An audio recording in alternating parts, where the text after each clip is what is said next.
Guys, what's up? It's Maddie here. Long time no see. Um, as you can tell, I have a different background. I'm in my apartment that I explained about like 12 million times that you guys are probably sick of hearing. And I have had my son. And if you can't tell by the title, his name is Bentley Eugene. And yeah, I will show you him. He's right over here in this little seat. You can probably see just barely the top of his head right there. I will show you him at the end of the video after I kind of explain my birth story and what happened and share all that fun stuff with you. And then you guys can get a glimpse at my son. So let's get right in. We'll just kind of start from the beginning. I mean, I know this is kind of weird. I'm not used to doing this. Obviously, it's my first birth. So I just kind of have a list of kind of what happened so I could have it in my head already. I woke up at 3:11 in the morning on July 26th of 2015, having pains, and I don't think it was contractions quite yet. I'm not quite sure it was. It felt like I had to go to the bathroom really bad, which obviously could have been a contraction, don't get me wrong, but they changed over the next hour before I went to the hospital. So I went to the bathroom and it just wouldn't go away. I tried to lay back down and my stomach was just hurting, like hurting, almost like a stomach ache.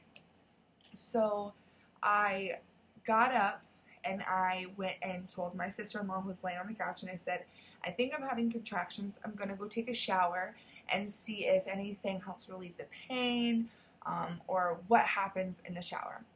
I get everything ready, and this is also because I knew like if I was going to go into labor, I needed to shower. So I go into the bathroom and I get in the shower and I relax and I let the water run down my back and my stomach to see if that would help. And I started having contractions.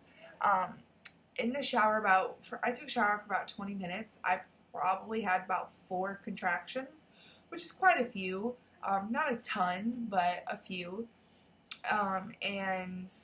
Then they slowly got closer and closer, and I was timing them, and I probably had a contraction before I went to the hospital. I had them about every 2 to 3, sometimes 4 minutes. So I went and told my sister-in-law. They had been consistent for an hour. They weren't going away.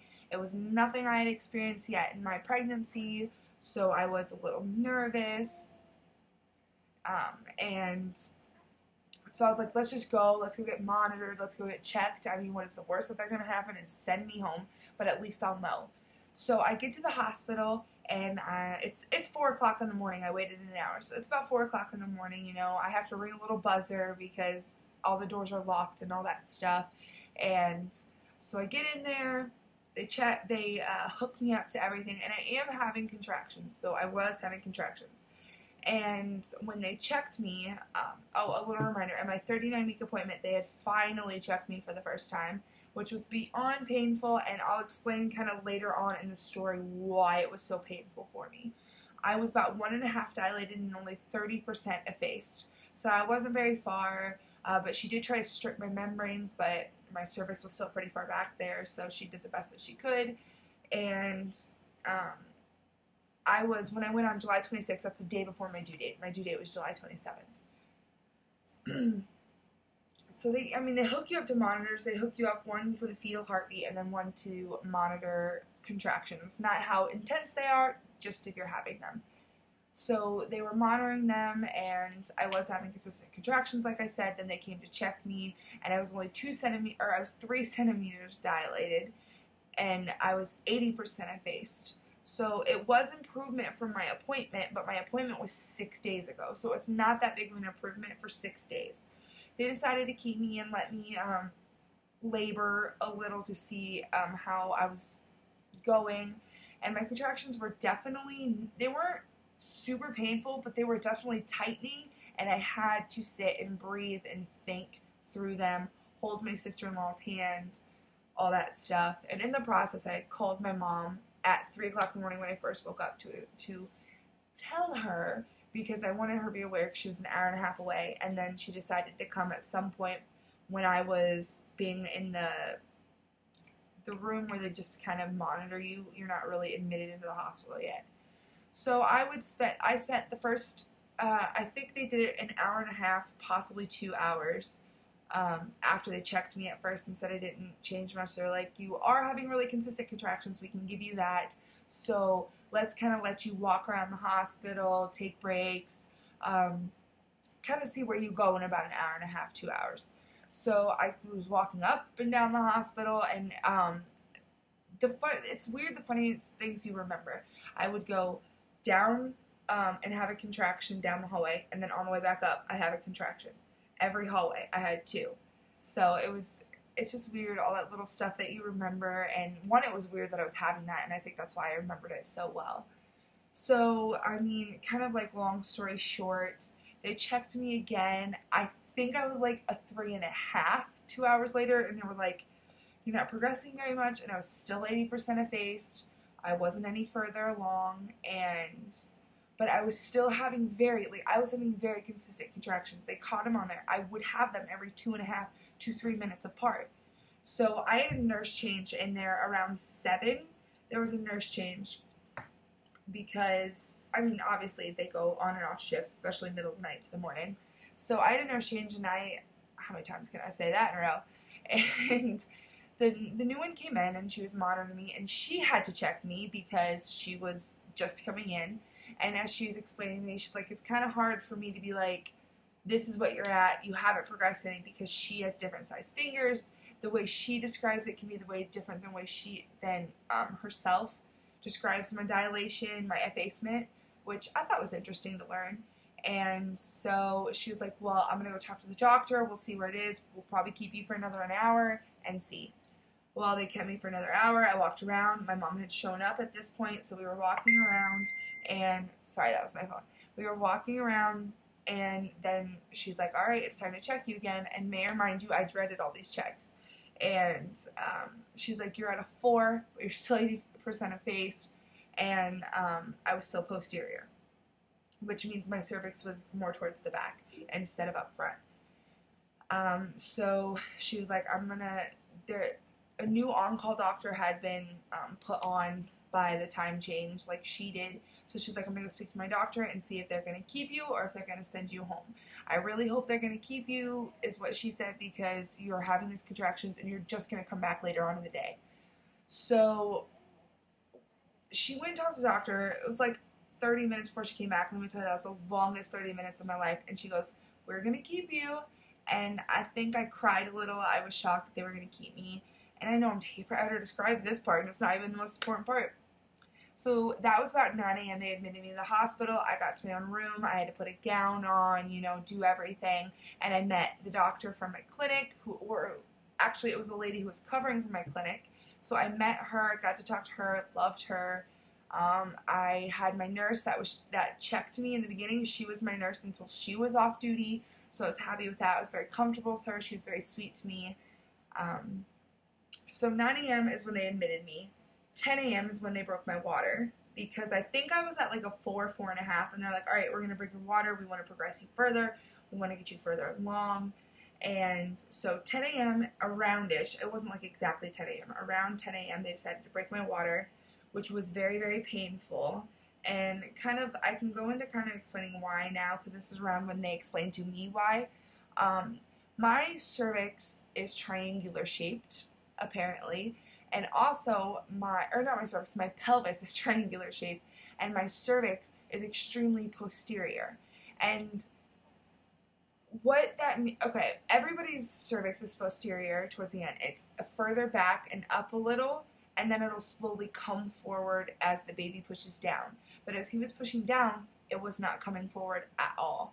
And a funny fact was, when I went to my very first ultrasound at this little, kind of like Planned Parenthood, but it's not called that. It's a local place around where I was living at the time. And they said that my cervix was upside down. So I don't know if that played any effect, if I'm just making that correlation and it has nothing to do with anything. But, so that's what I kept thinking. I was extremely posterior. So every time they checked me, they had to dig in there to get to the back to see if I was any further. So it was extremely, I think it was more painful than the contractions, and I'd rather have had contractions over and over again than them checking me. But then they just stuck something up there, and my water broke, and it was a gush of warm water, and it was very weird. So that was at 10 a.m. And then a little further after that, I was not progressing very quickly. Even with my water breaking, I think I may have gotten to a 4.5, 5 with just them breaking my water. And then they were like, you know what, we're going to really start you on Pitocin because we broke your water. We want to kind of get things moving along. We want to see if this will help. So they started me out on, I think, like 2 Pitocin or something is how they described it. And that really, really brought on the contractions. So I would go in between sitting on the bed, kind of holding my friend, staring at the ceiling, and all I could remember is those vents with lots of layers. I just could remember counting those over and over again while breathing through my contractions. And then I also spent a lot of time on the labor ball. It really helped to sit up and lean forward when I had my contractions and kind of bounce a little. It really was very comfortable for me. Then they came in to check me, and I was, after kind of laboring through time, they came in to check me, and I was 6 centimeters dilated.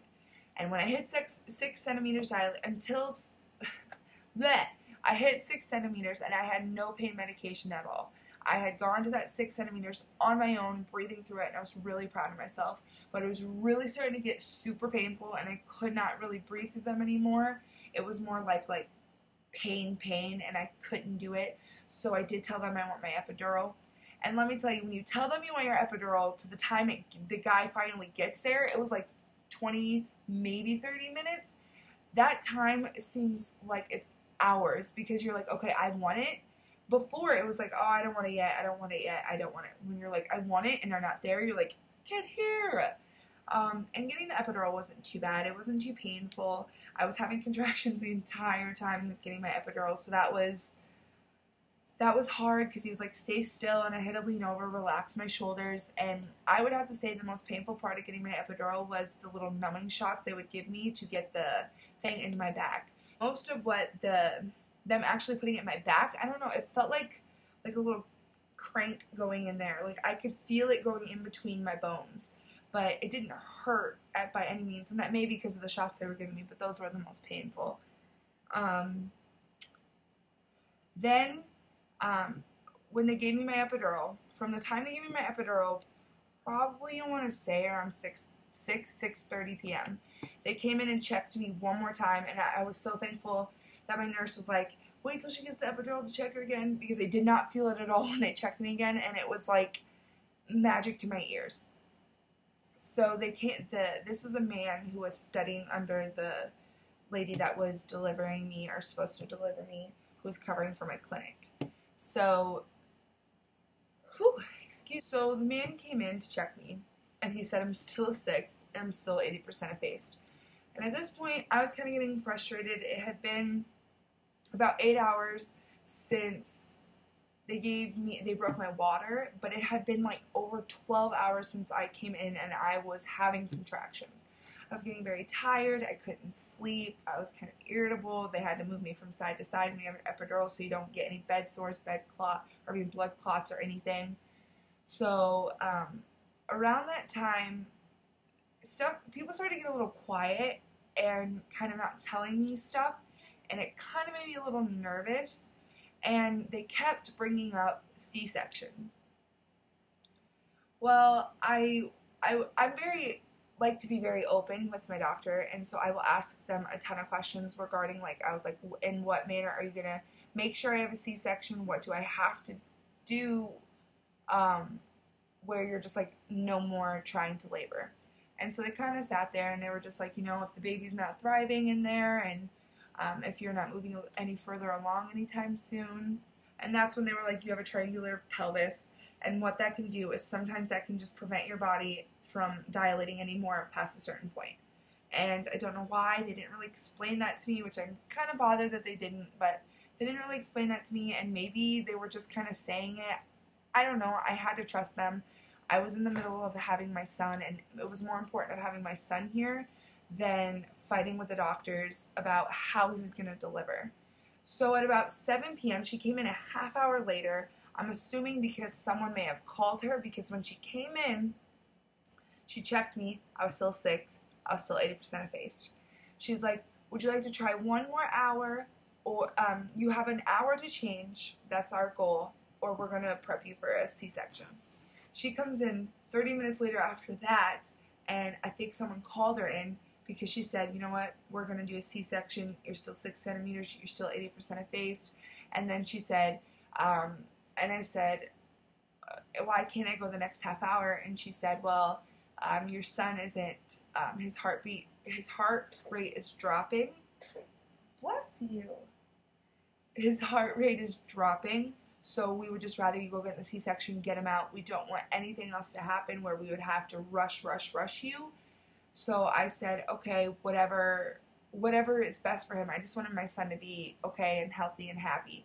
So they were like, all right, a half hour, it was 7 o'clock, so they were like, all right, a half hour, we will start wheeling you in a half hour, and everything will start getting going. So my mom went outside to kind of relax because she was going to go in with me, so she was talking to everyone, explaining everything. She went outside real quick, but then they came in, and the anesthesiologist came in. 3 or 4 nurses came in all of a sudden. All these people just came rushing in, prepping me, getting me ready. The anesthesiologist giving me my spinal block where my epidural was. They're rushing it, and they're kind of making me nervous, and they're kind of scaring me, and no one was in the room with me because they were prepping me. They wouldn't have anyone in the room with me until my brother went and got my mom. I was like screaming, and I was saying, hey, go get mom. It's gonna happen, and she needs to be here, because she was gonna be the one to go in the room with me. So she gets in there, and she's like, I thought I was gonna have a half hour, and like they're rushing me. My mom's getting her suit on and all this stuff, and I just started crying.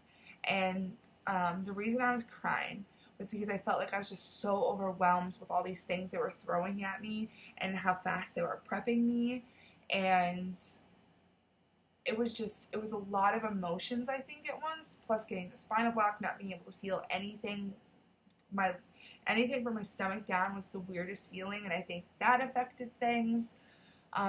You get wheeled out to the OR, and I passed by all my family and friends, and they're like, oh, good luck, and I'm bawling because I was like, oh my god, I'm gonna have a C-section. I was like, this is the one thing I did not want, is a C-section. I mean, I didn't want it, but I knew that if I had to have it, I'm gonna have a C-section.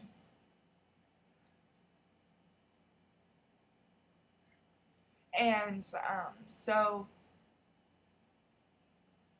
they're wheeling me into the OR, and it's just this white, cold, sterile room, and not anywhere you would really want to give birth to your child. And there's just a ton of people. They're talking about their days, their lives, and I'm like, I'm having surgery here. And so they're all putting me on a table and all this stuff, and the anesthesiologist is talking to me, and I'll insert some pictures while I'm talking here. They put a strip on my forehead to keep track of my temperature, because it was really cold, and I had the shakes really bad, which is kind of just a symptom of the spinal block. So that was pretty bad.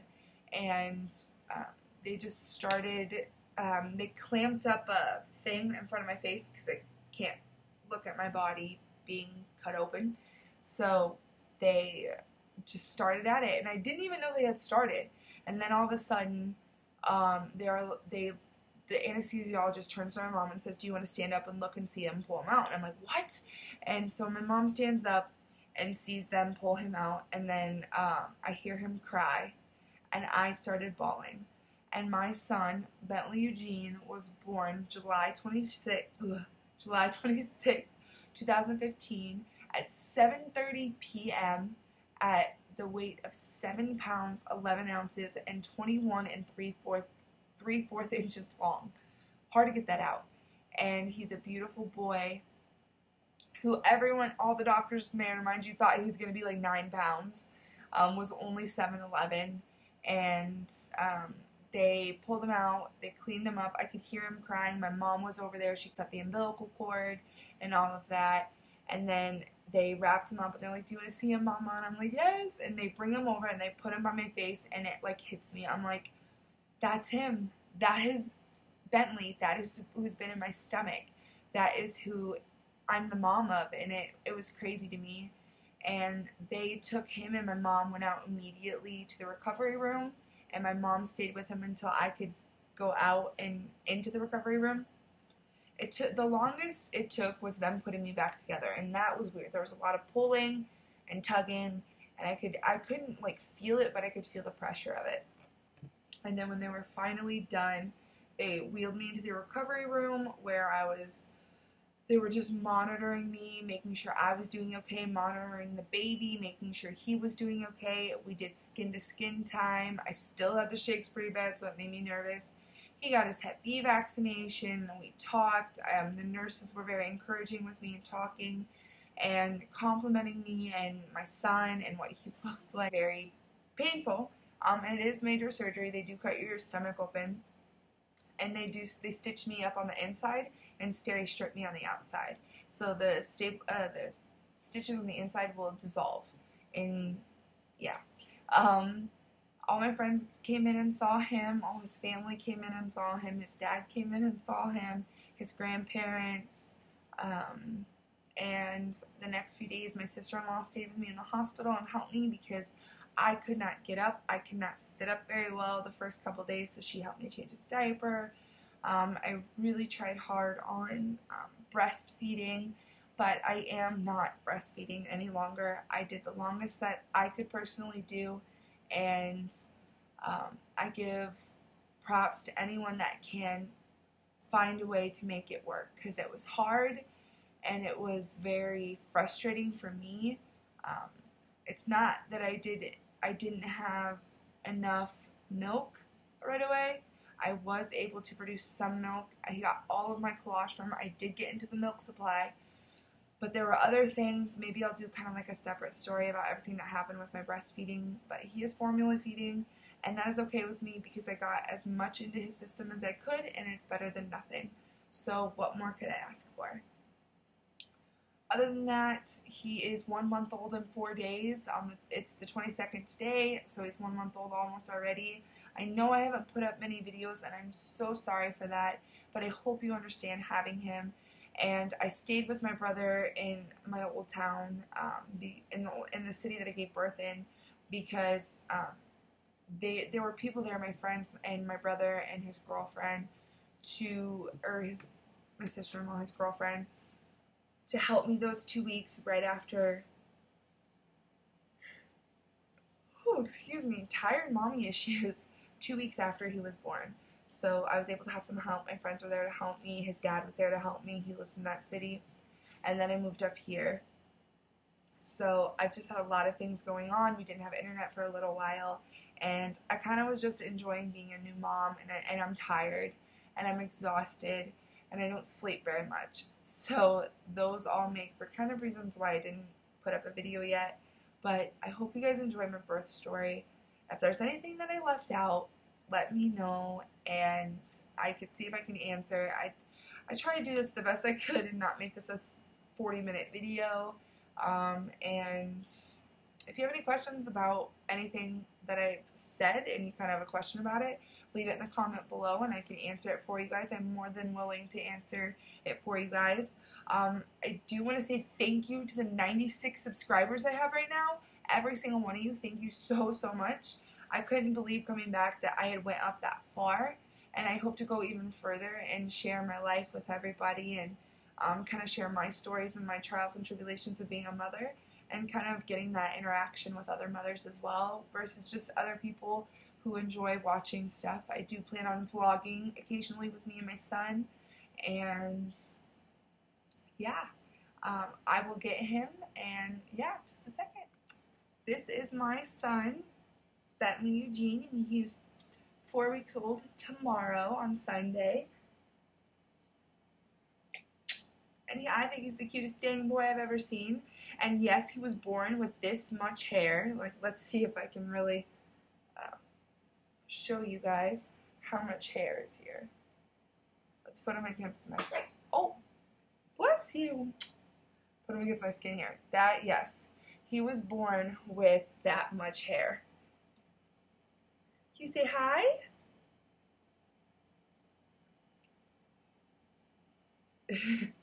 He's not having it. Well, I hope you guys enjoyed the video, and I hope to make some new ones here pretty soon for you guys. And leave comments down below. Leave comments down below on what you'd like to hear from me as a new mommy, and other video suggestions that you may have. And we will see you later, alligator.